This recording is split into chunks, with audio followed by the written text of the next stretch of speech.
Hello and welcome back to my place, Dr. Jackie. So glad you came back for the third session in Walk With Me Through My Journey of DID. Grateful that you have come back. We're going to talk about some of the communications that took place. You know, when I first was diagnosed with multiple personality disorder, that's what it was called then. Um, as I've said before, I did a lot of fighting about it, disbelieving it. Um, but once I was diagnosed, I had to decide what was I going to do? How am I going to handle this? One altar wasn't too terrible bad, but to have five others show up was complicated. Who talks in therapy? It's almost like you had to do a calendar. That's what a calendar to who gets to talk and who doesn't. Otherwise, someone's dominating the conversation. And it was very crazy making. I did learn who to talk to about it and who not to talk to about it, because I think that's a big part of being able to adjust to what this is going on, this new world of yours, this new world of mine as I was going through it. It was knowing that there are some people that you don't say it because they don't understand and they aren't very helpful in your working through what you've got to go through. So, anyway, one of the ways that we decided that was important to communicate with the group, my system, I called it the rainbow system because it was so colorful. They were so colorful. And so within the system, we had to decide how we were going to communicate the wants and the needs, and how do they share their memories that they're not supposed to share. How does someone who's supposed to be protecting those memories keep the person from not sharing? So to begin with, we decided that we needed to write. We needed to journal about what went on in therapy. So when we came home, we would journal what went on in therapy. And then when we did things at home, we would journal there. We did a lot of work at home in working with the different personalities. April was an easy one compared to all the others that came forth. Mary was a hard one because she was very depressed. She was always seeing how things were not so good and will never get good, and I was scared of things. She's the one that um, took some pills several times. Um, I don't know. This is this is a lot harder than I thought it was going to be in reliving some of these things and remembering them. But I feel that it's important for me to share this because I think there's others that might be having the same kind of feelings and not knowing what to do about their alters and how to work with them and how to get them to cooperate with each other. That was a trick in itself. But it's amazing how the different personalities, once I stopped fighting them and acknowledged that they were real, that what I was going through was a real experience, and reliving some of the past experiences was real. Some of the experiences, you kind of have to um, relive them to feel the emotion, feel what's going on during that time, because to, in order for me to take that onto myself, I had to acknowledge it as being real. And as I got in more with the communications and more with understanding the alters better, I was able to um, watch the watch what was happening, like watching on a TV screen. So it took away that tremendous emotion that happened with a lot of the memories that I had. There was a tremendous amount of emotion. And it was almost like reliving it over again. It was reliving that experience over again because I needed to, as the main personality, I needed to take that into me. I needed to acknowledge that that was a part of me, that that did happen to me.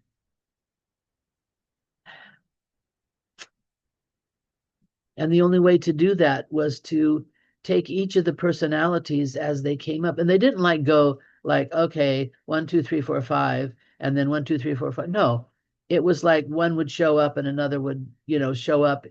There was never any knowing for sure, except once in a while I would tell them, okay, I can't handle this right now. We have to do this one in therapy. And then we would know that that particular alter would be the one who would be talking in therapy and telling what happened to her.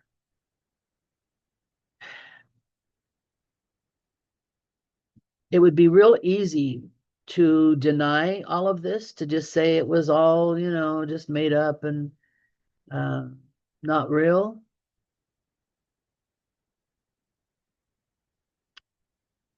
But I wrote about it.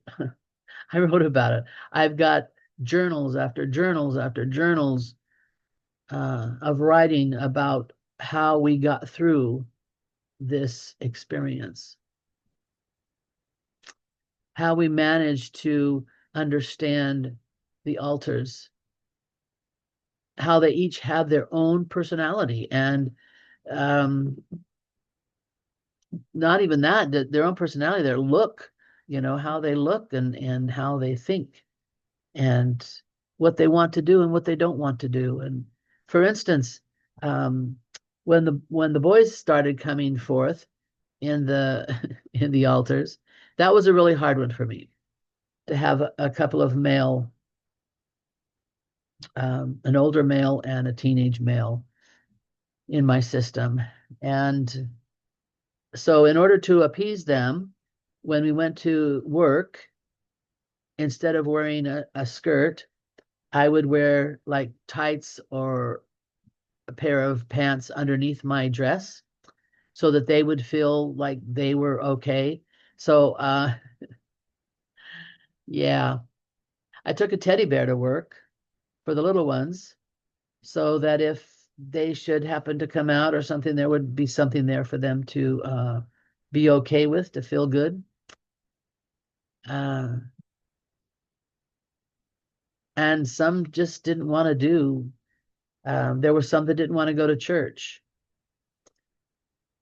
They felt like they didn't know anything about church because the only thing that they had known was the cult environment. We had to learn how to merge all of that together, how to understand what each one of them, each personality that you have, each personality that I have has their own experience, their own understanding of life. And it wasn't the same understanding that I had. And so we had to teach them. We actually had a school um, where we kind of taught those that had been in the cult experience. We taught them how to understand about God and that the cult was not right and it was not the thing that was okay, and the threats were not valuable this today. They could not do any. Those threats could not harm them today. But it had to be. It was a learning experience. It was like having a school of understanding that each one of them had to come away from their own experience by learning that in this life we're living right now, it's not the same. The fears don't have to be the same. We had to help them overcome fears.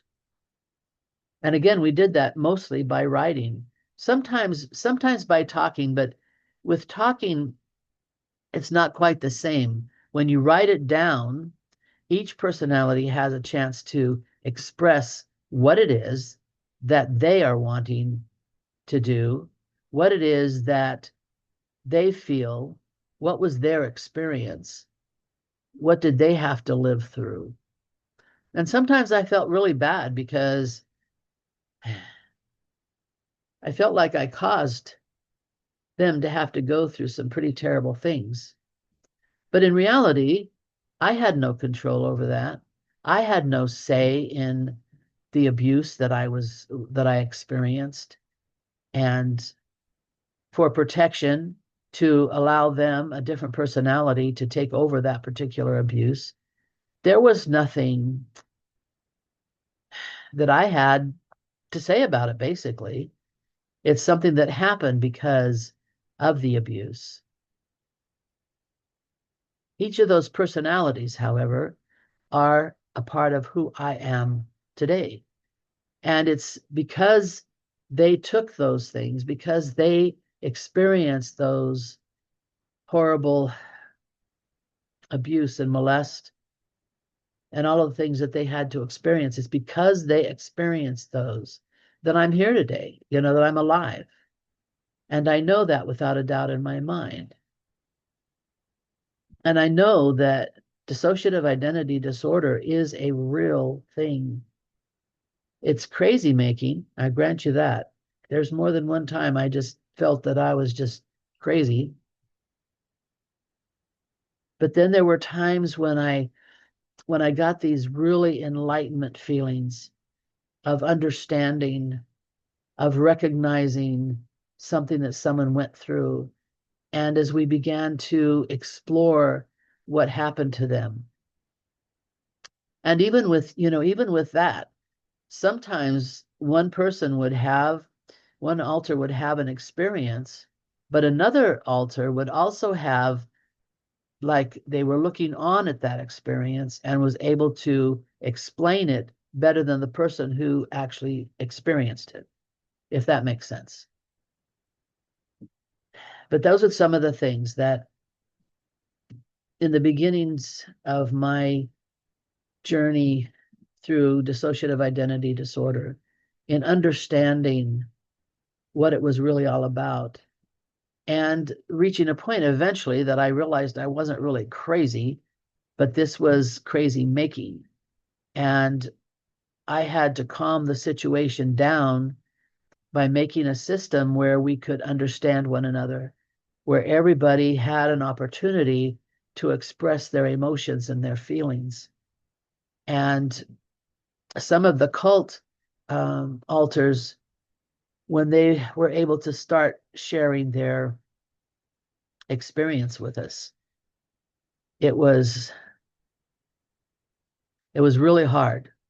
It was really hard, and it's tough to understand the cult stuff. It's very that's why it is the way it is, because they don't want anybody to really understand. They don't want anybody to believe it's real. So some of the alters actually wrote their memories underneath a blanket so that nobody could see them writing it, because they were sure that if somebody saw them writing it, they would get in trouble, because they were warned not to tell. And in most abuse, that's the case.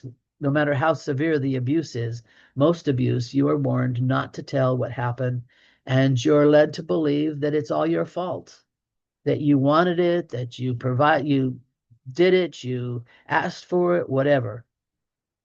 And so that's why it feels so crazy.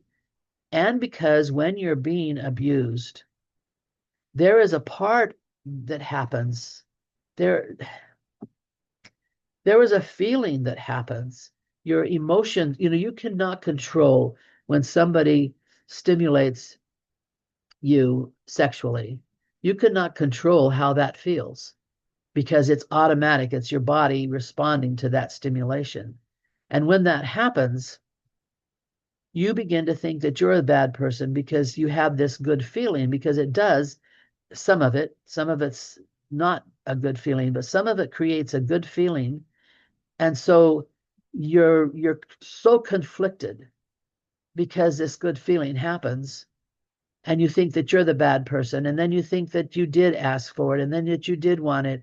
And it really makes for a great chaos in your head.